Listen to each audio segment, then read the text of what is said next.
south of us, and they always promise they're never going to have new taxes, and they tax them. And, of course, Massachusetts is becoming one of the exodus states, just like New York is as well. Will Virginia turn that way?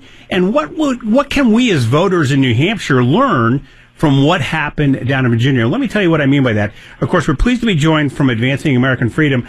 Preston Brasher joins us. There was a lot of promises made, and affordability was the number one issue that they talked about all through the campaign, close to the issue of Donald Trump, of course.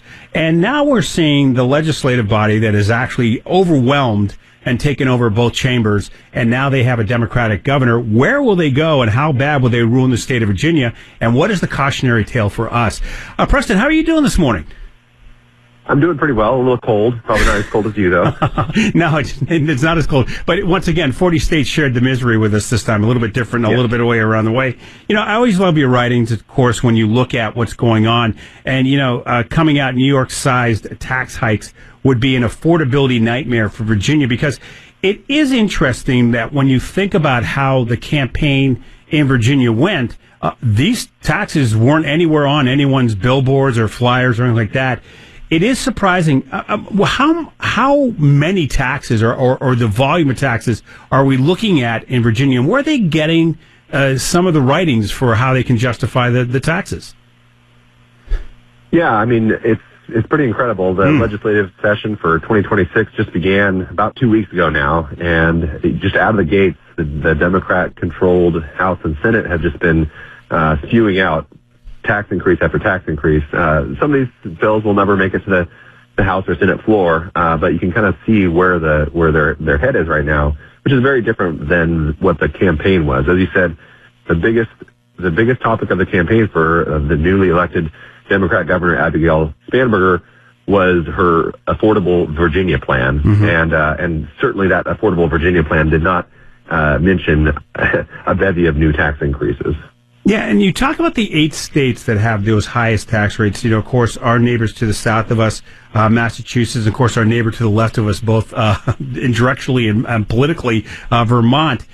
You know, once again, we see high taxes in there. High taxes are caused by high spending and spending on a lot of different things.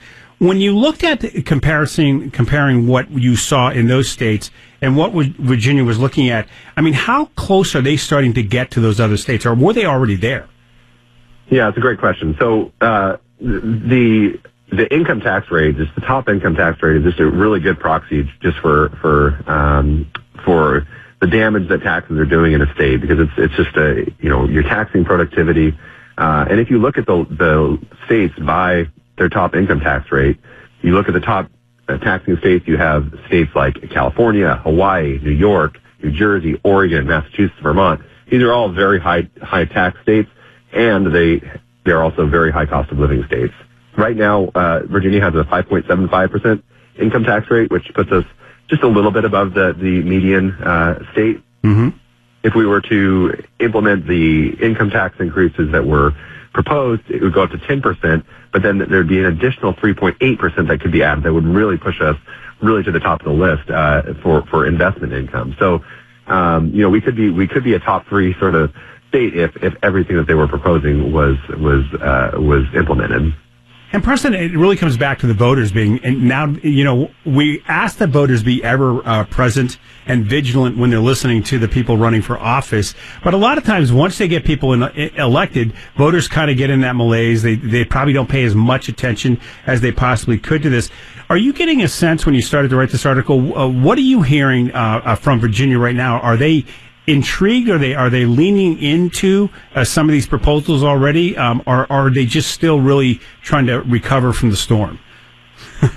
Yeah, I think there's going to be some pushback. Mm-hmm. Abigail Spanberger really campaigned as though she was going to be a moderate. She campaigned as though she was the kind of the Democrat alternative, or the mirror image of Glenn Youngkin, who was really kind of a get things done, work across the aisle sort of Republican governor that she's replacing. She said that she was the most bipartisan member of the Virginia House of Representatives. The reality is, there's going to be a lot of pushback if they do go forward with this bevy of tax increases.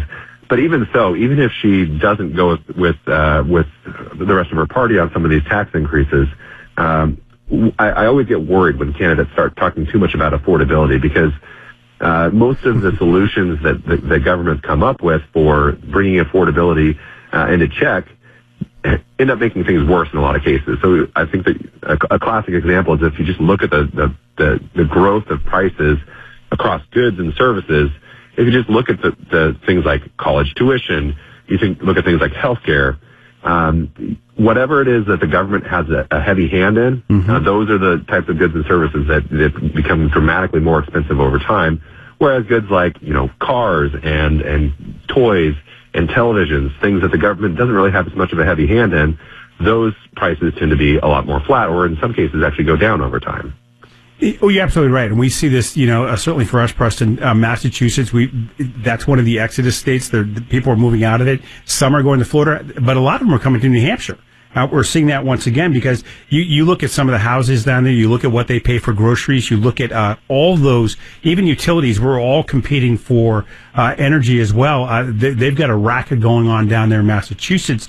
So in the end here, though, when we think about, where this goes, is there any chance that in the House or the Senate that there's enough power, either by wiser voices that may be part of the Democratic Party or enough numbers in the Republican Party that they can push back on some of these, or is that just too much to hope for? Yeah, I think if you look at the numbers, that the House is dramatically favoring the Democrats right now. The Senate is a lot more evenly split, so I think the numbers there vote a little bit more in our favor for making sure that they don't go too crazy with some of these proposals. There's a pretty small margin. So even if a couple of cooler heads on the Democratic side of the aisle are there, that should help to tamp this down. But it is certainly an item of concern and a little bit of a surprise as to how quickly they kind of came out of the gates with just this, dozens and dozens of different proposals to increase taxes. Another one that you mentioned in your report, too, and I think this is not only for when we look at that area, when we look at our own internal states, but this is a conversation we've seen nationally. And, once again, a lot of people worry that if Democrats take over the House and the Senate in the midterms, is looking at how we tax, quote, investment income, which is always an interesting formula. You talk a little bit about this, because one of the factors that I know you've brought up before is that, taxing investment income, I'm always a little leery about how I phrase that, really is detrimental to investing, which actually ends up hurting the economy in the longer run. Yeah, it really is. One of the things you have to keep in mind about investment income, people, a lot of times they think, okay, taxing capital gains, I don't have that much capital gains income, that's not going to hurt me too much, whatever it is. But the reality is, if you just look at how much actual revenue is raised when you increase taxes on investment, it ends up being, in most cases, inconsequential. In some cases, it could even be negative if you're talking about a state that's already a high tax state. So you're just doing a lot of economic damage to your state, making your state less attractive. And the reality is, investment income is very mobile. It's something that you can move around. You can if you're a wealthy investor, you can make decisions about what you're investing in. Are you going to invest in something that's got a tax advantage or not? So all these decisions that people are making, the reality is we're pretty close already to kind of the revenue maximizing tax rate for investment income in most relatively high state investment income tax states. So it's just a losing proposition, I think, to try to tax too much, to increase taxes too much more on investment income. Once again, we're talking to Preston Brasher, of course, Advancing American Freedom. Before I let you go, I mean, one thing, now, with all these proposals coming out and all these conversations are going on in Virginia, it's certainly as a cautionary tale. We know that the Massachusetts story already, but we'll be looking closely at this. Have any proposals come forward to actually either freeze spending or actually reduce spending on anything? Just curious. There's been a lot of proposals. None of them that I'm aware of that have really gained any significant traction that would slow things down. Spending seems to be kind of a one-way ratchet for government spending, whether it's the state level or the federal level. So I'd love to see them freeze spending, because that's really what's going to drive affordability. Is the less the government is spending, the less the government is taxing us, the less the government is regulating us, that's going to lead to the sort of affordability that I think Republicans and Democrats and all Virginians would like to see. Yeah, I think you're going to see a lot of bumper stickers that are going to say, Miss Youngkin yet? Honk now. Because once again, he was very good for the state. He was very frugal. And, I think a lot of governors can learn for his leadership style. Preston, great conversation. Once again, things for us to think about, especially as the politicians start walking around and promise us everything. It depends on how they can pay for it. Always great. Any final thoughts before we let you go? Just stay warm. Thank you so much. We'll do that. Preston, you have a good one. We'll chat with you again. All right.